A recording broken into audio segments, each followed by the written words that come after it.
Welcome to Haiti.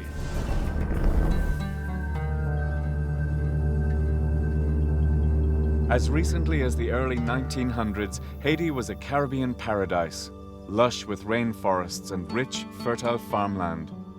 In less than 10 decades, 98% of Haiti's forests have been cut down to produce charcoal, the country's chief source of fuel.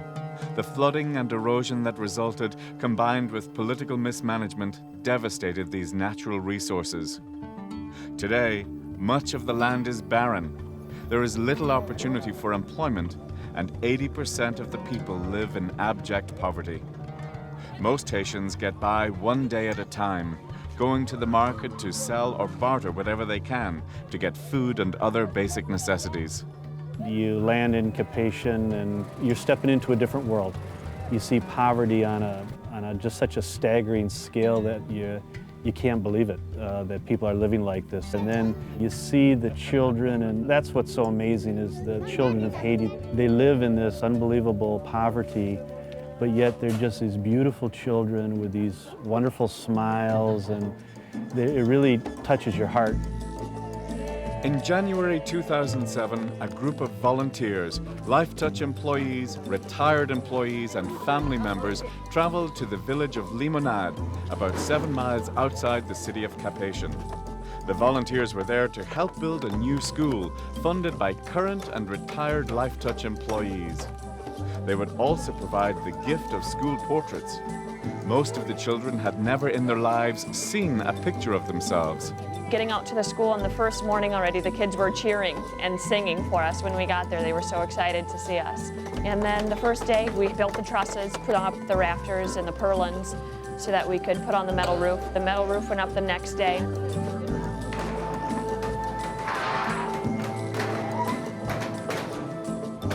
I know that they're very grateful that we're there. And to see the people that they want to help too, even the children that aren't in school will come to help out on the project, and they want to be part of it, and they want to watch, and they're just very excited that we're there to build the school.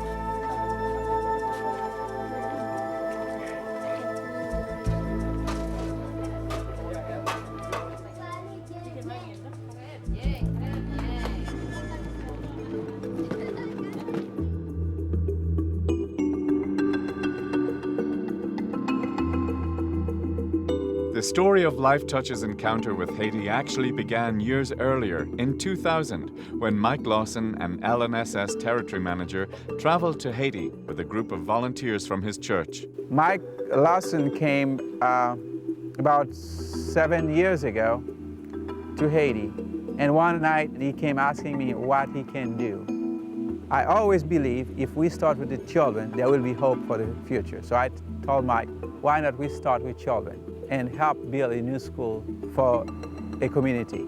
Excited about the idea of building a school, Mike shared his story with Lifetouch colleagues.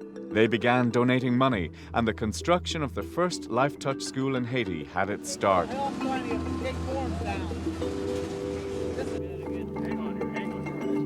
No one could have predicted the far-reaching effects of this first outreach effort, how it would ignite hope, inspire others to get involved, and change the future of thousands of children. Well, when we started this, our goal was to have one school.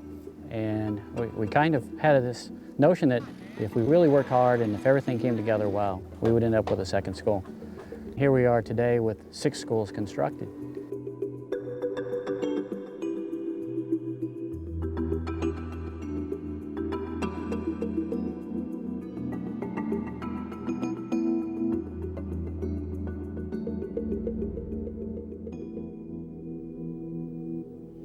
If a Haitian village is fortunate enough to have built a school, it is usually made of whatever materials can be found to serve as a barrier to the elements. Or it's a bare-bones shelter with walls made of loosely woven sticks. Despite personal hardship, families try to find ways to afford sending at least one of their children to school. Education is not taken for granted, and the teachers and students make the most of their learning environment.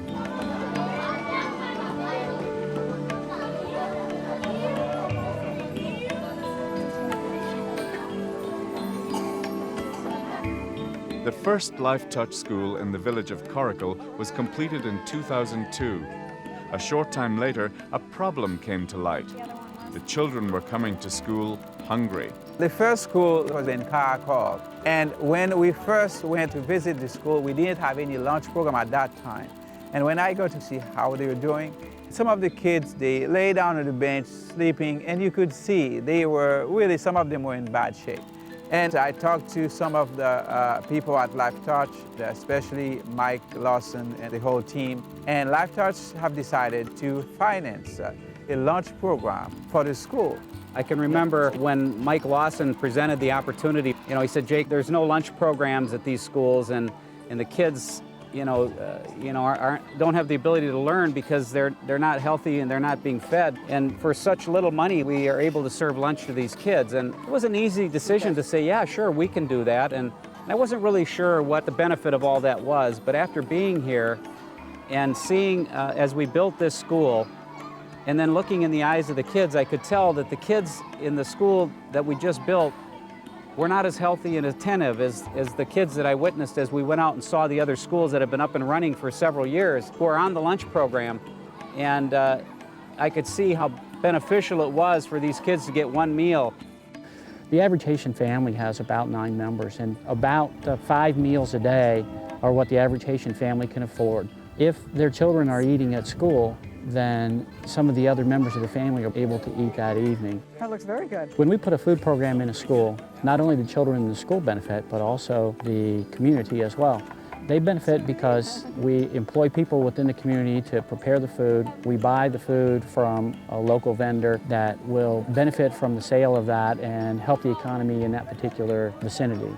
So we don't only benefit the children, we benefit others in the village as well. The grades of those children are higher now, and you could see the joy in their faces because we provide not only a place to come to school, but also provide a lunch program. And thirdly, we provide scholarship for parents who can't pay for their kids to go to school. So I feel this is wonderful, and I just have great respect for Lifetouch and for every member to be part of this great project.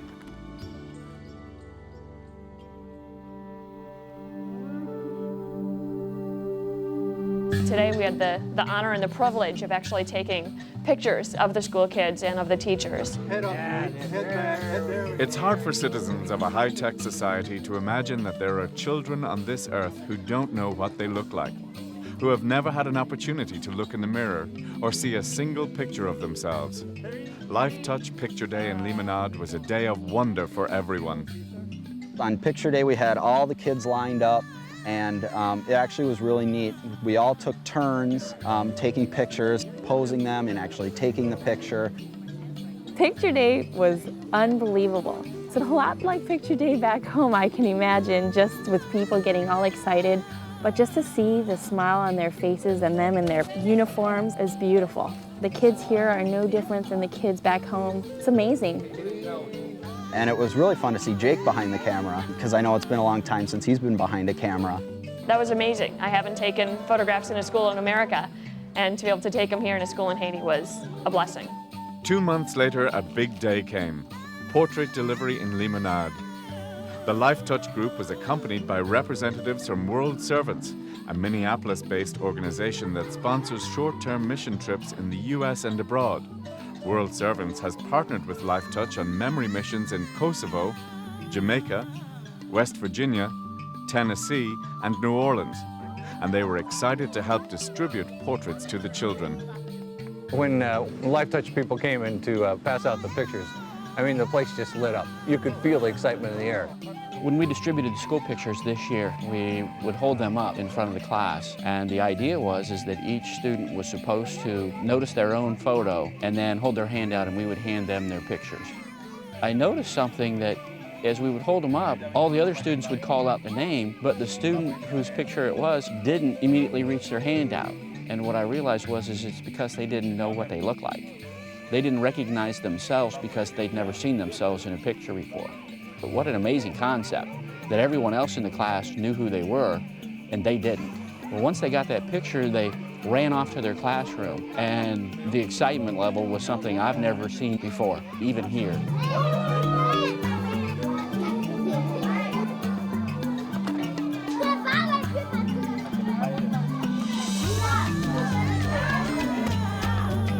For people everywhere, relationship is the key.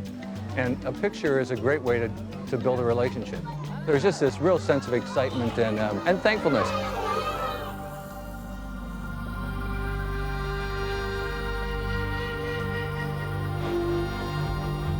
One of the biggest problems in third world countries is clean water, yet water is necessary for survival.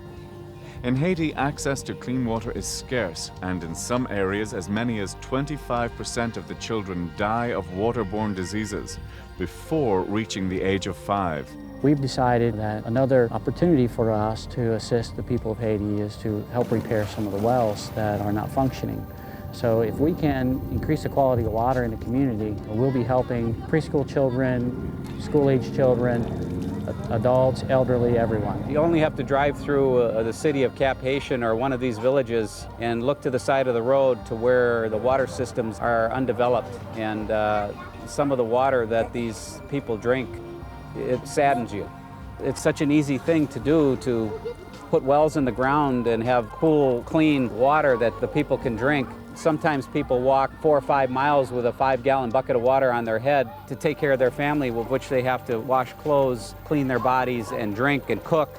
There's an opportunity here for us to maybe help in that area, and it's something we should take a hard look at because it's something that is so basic yet so important to their health.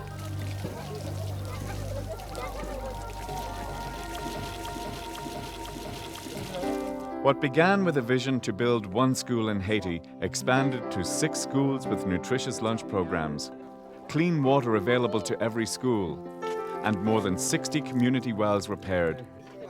Is this the end of the story of Lifetouch's encounter with Haiti, or just the beginning? This is what can be done when we are available and when our hearts are in the right place.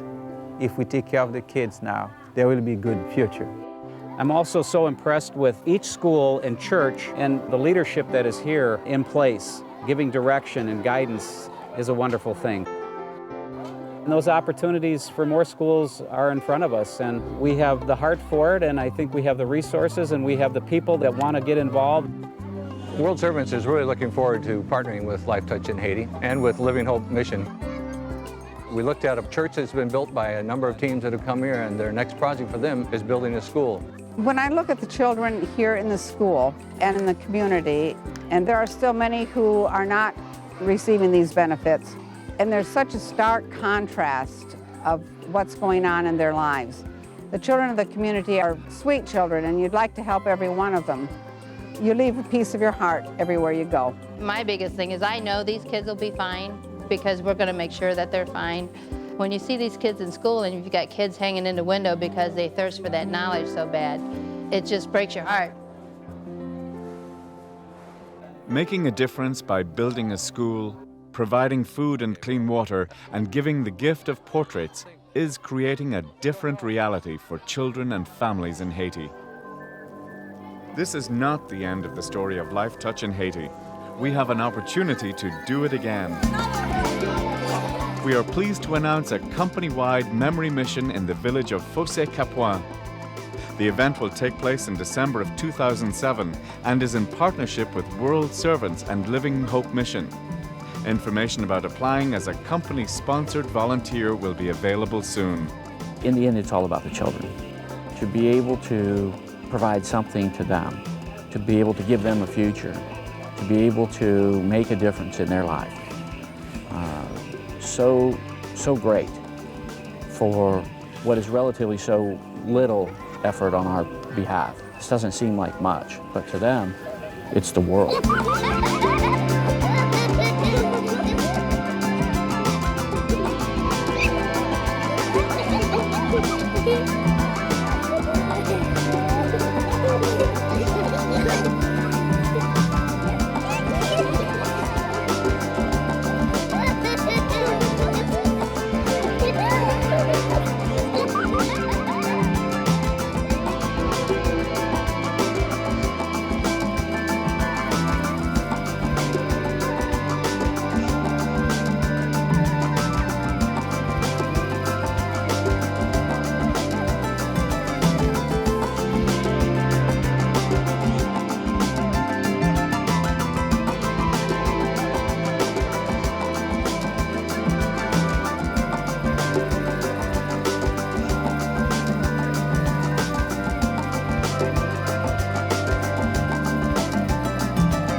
tell the story of the boy that walks down the beach and he's throwing a starfish back in the water as he walks down the beach, and an old man stops him and says, "Son, well, what are you doing?" He said, "Well, the tide's going out, and if I don't throw the starfish back, it's going to die." And the old man says, "But son, there's thousands of starfish here.